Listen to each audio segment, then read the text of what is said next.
നമസ്കാരം, ഞാൻ നുസ്രത്ത് ജഹാൻ. നന്മ മരങ്ങളെ കൊണ്ട് നിറഞ്ഞ ഒരു നാടായി നമ്മുടെ ഗോഡ്സ് ഓൺ കൺട്രി കേരളം.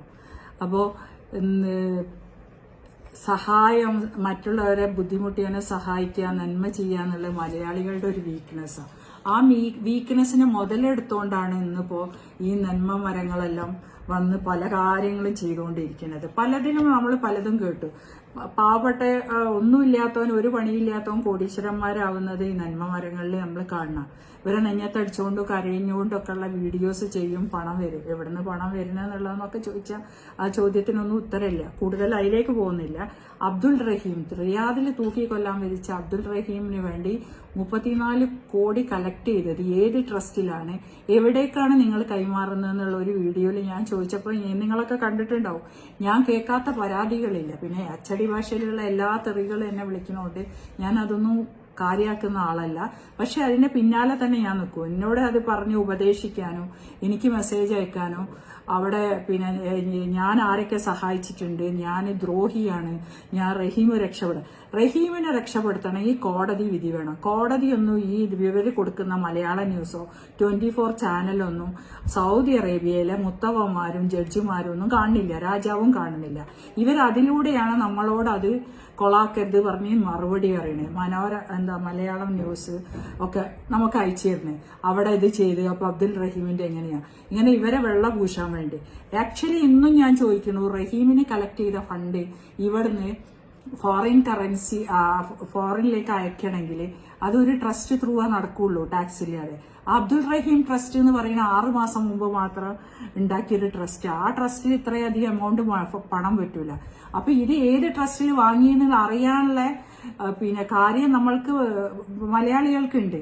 അതേപോലെ റഹീമിന് നീതി ലഭിക്കാൻ വേണ്ടിയാണോ ഈ പൈസ കിട്ടിയത് എന്നുള്ള ആശങ്കയാണ് എന്നെ പോലെയുള്ള ആൾക്കാർക്ക്. അതുകൊണ്ടാണ് റിയാദിലൂടെ ഒരു അന്വേഷണം തന്നെ ആരംഭിച്ചത്. അപ്പൊ റിയാദ് കോടതി 22 ഒക്ടോബറിൽ ഒരു ഫൈനൽ ജഡ്ജ്മെന്റ് തൂക്കിക്കൊല്ലാൻ വിധിച്ചത്. ആ തൂക്കിക്കൊല്ലാൻ വിധിച്ച സമയത്ത് കഴിഞ്ഞാല് മേഴ്സി പെറ്റീഷന് രാജാവിന്റെ അടുത്തേക്ക് പോകുമ്പോഴത്തേക്കും 5 അംഗ ജഡ്ജിമാരുടെ ഒരു കമ്മിറ്റി നടക്കും. അത് കഴിഞ്ഞിട്ടേ ഇയാളെ കൊല്ലണോ കൊല്ലണ്ടേന്നൊക്കെ തീരുമാനിക്കുള്ളൂ. ഇതാണ് അവിടുത്തെ നിയമം. ആ ഒരു ഫൈനൽ ജഡ്ജ്മെന്റ് ഇവരെ ആരും പുറത്ത് കാണിച്ചിട്ടില്ല. ഈ കുടുംബത്തിനും അറിയില്ല, വേറെ ആർക്കും അറിയില്ല.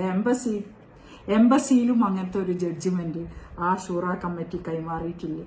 അവിടുന്ന് കൈമാറിയത് എംബസിയിൽ നിന്നും അത് ആരും പുറത്തു തരാൻ തയ്യാറല്ല. ഇവരെ സഹായിക്കുന്ന എംബസിന്റെ അകത്ത് സഹായിക്കണ സോ കോൾഡ് എംബസി ആൾക്കാർ തന്നെ ഇതിനൊക്കെ ഉത്തരം പറയേണ്ടിയിരിക്കുന്നു. പിന്നെ കുടുംബത്തിന് ഇത്ര കളക്ട് ചെയ്യാന്ന് പറഞ്ഞത് ഒരു മെയിലല്ല അയക്കുക, എംബസിയിൽ ഒരു സ്റ്റാഫ് മാത്രമല്ല അയക്കുക. എംബസിന്റെ പിന്നെ അംബാസിഡർ ഇതൊക്കെ രേഖാമൂലം ഈ നാടിനെ അറിയിക്കും. അതൊക്കെ വെച്ച് ഇവർക്ക് ഇവിടെ അക്കൗണ്ട് പോലും തുടങ്ങി അങ്ങോട്ട് അയക്കാൻ പറ്റുള്ളൂ. കാരണം പിന്നെ വേറൊരു കാര്യം, സൗദി അറേബ്യയിൽ ഇങ്ങനത്തെ ഫണ്ട് സ്വീകരിക്കാൻ വേണ്ടിയിട്ട് സദാത്ത് അക്കൗണ്ട് പറഞ്ഞിട്ട് ഒരു അക്കൗണ്ട് ഈ കേസിൽ അകപ്പെട്ട ആളിന്റെ പേരിൽ അയക്കണ പൈസ ഏത് രാജ്യത്തു നിന്നും ഏത് സമയത്തും നമുക്ക് ട്രാൻസ്ഫർ ചെയ്യാൻ പറ്റും. ആ ഒരു അക്കൗണ്ടിൽ എത്ര പൈസ ഉണ്ട്, ആരയച്ചെന്നുള്ളത് ഒക്കെ കണക്ട് ഉണ്ടാവും. പക്ഷെ അങ്ങനെ ഒരു അക്കൗണ്ട് ഇന്ന് വരെ സദാത് അക്കൗണ്ട് സൗദി അറേബ്യയിൽ തുടങ്ങിയിട്ടില്ല. അതേപോലെ ഇവര് വേറെ പറയുന്നുണ്ട്, ഞാൻ അറിഞ്ഞത് ഇയാളിന് കൂടെ ജയിലിൽ അകപ്പെട്ട് 2 വർഷത്തേക്ക് തടവ് ശിക്ഷിച്ച് അയാൾ 10 വർഷം കഴിഞ്ഞിട്ട് തടവ് ഒന്ന് രക്ഷപ്പെട്ട് നാട്ടിലെത്തിയ ഒരു നസീർ എന്ന് പറഞ്ഞ ഒരാളെ പറ്റി നമ്മൾ പറയുന്നുണ്ട്. അയാൾ എങ്ങനെ എത്തിയ കഥ അതൊരു വലിയ എപ്പിസോഡാണ്. ഈ നന്മ മരങ്ങളൊന്നും ഈ 10 കൊല്ലം വരെ എവിടെയായിരുന്നു? ഇത് വലിയൊരു ചോദ്യമാണ്. പിന്നെ 3.5 വർഷത്തിന് ശേഷമാണ് ഇന്ത്യൻ എംബസി ഇദ്ദേഹത്തിനൊരു വക്കീലിനെ വെച്ചത്, ഈ അബ്ദുൾ റഹീം എന്ന് പറഞ്ഞ വ്യക്തിക്ക്.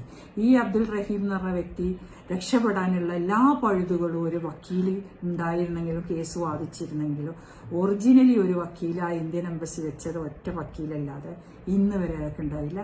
അയാൾ 10 വർഷത്തോളം നിന്നു. അയാൾ വളരെ കുറച്ച് കേസിന് അപ്പിയർ ചെയ്തിട്ടുള്ളൂ. കാരണം ഈ അനസ് എന്ന് പറഞ്ഞ ഇവർ പറയണ പോലെ ഇവരെ അറബ് ന്യൂസിൽ ഈ കമ്മിറ്റിക്കാർ കൊടുത്ത ന്യൂസ്. അറബ് ന്യൂസ് എന്ന് പറഞ്ഞാൽ നമ്മളെ മനോരമൊക്കെ പോലത്തെ ഒരു ന്യൂസാണ്. അപ്പോൾ അതിൽ വന്നത് ഈ ഓട്ടിസം ബാധിച്ചൊരു പയ്യനായിരുന്നു അനസ് അല്ല. ഈ അനസ് എന്ന് പറയുന്ന ഒരു കാർ റേസറായിരുന്നു. അവന്റെ ചെറുപ്രായത്തിൽ തന്നെ ഏറ്റവും വലിയ റെക്കോർഡ് ഉണ്ടാക്കിയിരുന്ന ഒരു കാർ റേസറായിരുന്നു ഈ അനസ്. ഈ അനസ് ഒരു ആക്സിഡന്റിൽ പറ്റി ഇങ്ങനെ പിന്നെ സ്വാധീനം നഷ്ടപ്പെട്ട് ഒരു കൊല്ലത്തിനകാണ് ഈ അബ്ദുൾ റഹീം അവിടെ ഡ്രൈവറായി എത്തുന്നതും ഈ അബ്ദുൾ റഹീമിനെ ഇയാളെ പുറത്തു കൊണ്ടുപോകാൻ ഏൽപ്പിച്ചപ്പോൾ ആ കൂടെ ഒരു നേഴ്സിനെ ഇത്രയും മെഡിസിനൊക്കെ കൊടുക്കാൻ വേണ്ടി കഴുത്തിലിട്ട ട്യൂബാണ് പൊട്ടിപ്പോയത്. ആ ട്യൂബിന്റെ ക്യാപ്പാണ് റഹീം അടിച്ചപ്പോൾ പൊട്ടിപ്പോയത്. അപ്പോൾ അതുപോലും മനസ്സിലാക്കി കൊടുക്കാണ്ട് ഈ കൂടത്തില് ഒരു നേഴ്സിന് ഇയാളെയും ട്രാവൽ ചെയ്യാൻ പോയത് തന്നെ തെറ്റാ. ഇത് മാത്രം മതി ഒരു വക്കീലുണ്ടായിരുന്നെങ്കിൽ റഹീമിനെ നമുക്ക് രക്ഷപ്പെടുത്താം. അതൊക്കെ ആ എംബസി എന്ന് പറയുന്നത് ഏത് ഗവൺമെന്റ് വന്നാലും എംബസികളുടെ കൺട്രോൾ ഇന്ത്യ ഗവൺമെന്റിന് ഇല്ലാത്തൊരു അവസ്ഥ തന്നെയാണ് എക്കാലത്തും. പല എംബസികളിലും ഇതുപോലുള്ള കേസുകളോ പിന്നെ 1000 ദിറംസ് പെനാൽറ്റി അടക്കാൻ പോലും പറ്റാതെ ജയിലിന്റെ അകത്ത് കിടക്കണേ, ചെയ്യാത്ത കുറ്റത്തിന് ഭാഷ അറിയാതെ അകത്തായി പോയ ആൾക്കാർ പോലും നമ്മുടെ ഇന്ത്യൻ പൗരന്മാര് വിദേശ ജയിലുകളിലുണ്ട്. അവിടെയൊന്നും നമ്മൾ നന്മ മരങ്ങളെ കാണുന്നില്ല. പൈസ കളക്ട് ചെയ്യുമ്പോൾ മാത്രം നന്മ മരങ്ങൾ, അതേ ഞാൻ പറഞ്ഞിട്ടുള്ളൂ. അപ്പൊ ഈ എംബസിയിൽ എത്തിയിട്ട് ഈ പിന്നെ റഹീമിന് നീതി കിട്ടുന്നുണ്ടോ? ഈ പൈസ അവർ കളക്ട് ചെയ്തിട്ട് ഇപ്പൊ അത് സൈലന്റ് ആണ്. എന്നിവർ കൈമാറും. ആർക്ക് കൈമാറും? സദത് അക്കൗണ്ട് തുടങ്ങിയോ? എംബസി ഏത് അക്കൗണ്ടിലൂടെ ഇവർ ഫണ്ട് ട്രാൻസ്ഫർ ആക്കി? ഇതൊക്കെ ജനങ്ങൾക്ക് മുമ്പിൽ ഇവർ കൊണ്ടുവരണം. അല്ലെങ്കിൽ എന്ന് റഹീം ഇറങ്ങുന്ന ആ കുടുംബത്തിനും നമുക്കൊക്കെ അറിയണം. ഇവർ പറയുന്ന എപ്പോഴും 2 മാസം, ഇത് 2 ആഴ്ച ഉണ്ടെങ്കിലും ഇന്നിപ്പോ ഈ കേസിന് നമുക്ക് ആളെ പുറത്തു കൊണ്ടുവരാം. ഈ കേസിൽ മരിച്ച അനസിന്റെ കുടുംബമായിട്ട് എന്തുകൊണ്ട് റഹീമിന്റെ കുടുംബത്തെ കൂട്ടിമുട്ടിച്ചില്ല? ഒരു നീതി. കാരണം ഈ കേസ് പിന്നെ 5 മില്യന്റെ കഥ, 5 മില്യൺ ഉള്ള നാട് എങ്ങനെ 15 മില്യൺ ചോദിച്ചു എന്നുള്ള ചോദ്യം, 15 മില്യൺ അവര് കളക്ട് ചെയ്ത് തെറ്റാണെന്ന് പറഞ്ഞാണ് മറ്റൊരു അപവാദം. അതെല്ലാം ഓരോ എപ്പിസോഡായിട്ട് നമുക്ക് പറയാം. നന്ദി. റഹീം രക്ഷപ്പെടാൻ വേണ്ടി നമുക്ക് ഇനിയും പ്രാർത്ഥിക്കാം. അതിനുള്ള പ്രയത്നങ്ങൾ തുടർന്നുകൊണ്ടേയിരിക്കുന്നു. Thank you.